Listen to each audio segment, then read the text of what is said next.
আসসালামু আলাইকুম রাহমাতুল্লাহ।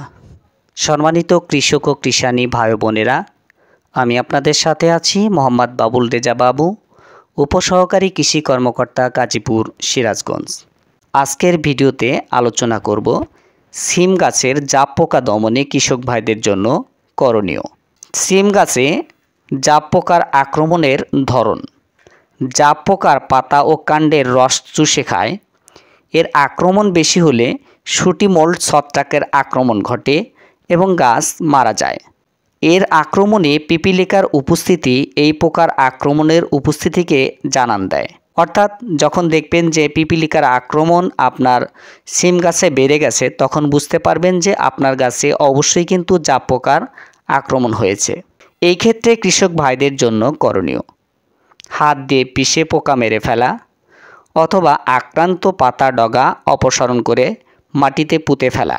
এছাড়াও আপনারা যে কীটনাশকগুলো প্রয়োগ করতে পারেন, এর মধ্যে রয়েছে অ্যাসিফেট 45% প্লাস ইমিডাক্লোরোপিড 25% গ্রুপের কীটনাশক, যেমন অটোমিটার 70WDG, এইটি হচ্ছে অটো ক্রপ কেয়ারের, অথবা কারেন্ট 70WDG, এটি সুরভি অ্যাগ্রো লিমিটেডের।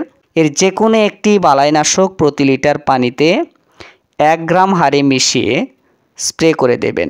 এক্ষেত্রে এর সাথে যদি আপনারা ড্রাম প্রতি অর্থাৎ প্রতি ঢোপে যদি 4 থেকে 5 গ্রাম হারে সাবানের গুঁড়া মিশিয়ে স্প্রে করতে পারেন, তাহলে কিন্তু সবচাইতে ভালো রেজাল্ট পাওয়া যাবে। অথবা ইমিডাক্লোরোপিড গ্রুপের কীটনাশক, যেমন admire 20 SL, ইমিটাপ 20 SL, টিডো 20 SL, gain 20 SL, Jadid 20 SL, impel 20 SL, premier 20 SL, এর যে কোনো একটি কীটনাশক প্রতি লিটার পানিতে 0.5 মিলি হারে মিশিয়ে এর সাথে প্রতি ড্রামে 4 থেকে 5 গ্রাম সাবানের গুঁড়া অথবা শ্যাম্পু মিশিয়ে বিকালে স্প্রে করে দেবেন।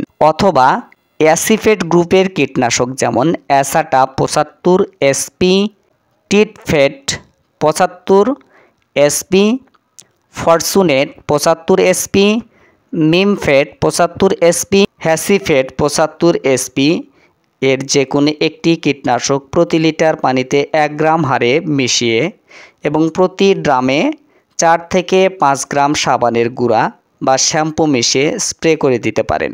অথবা সাইপারমেথিন গ্রুপের কীটনাশক, যেমন Ripcord 10 EC, সাইপেরিন 10 EC, Sun Marine 10 EC, রেলোথ্রিন 10 EC, এর যে কোনো একটি কীটনাশক প্রতি লিটার পানিতে 1 মিলি হারে মিশিয়ে প্রতি ড্রামে 4 থেকে 5 গ্রাম সাবান বা শ্যাম্পু মিশিয়ে স্প্রে করে দিতে পারেন।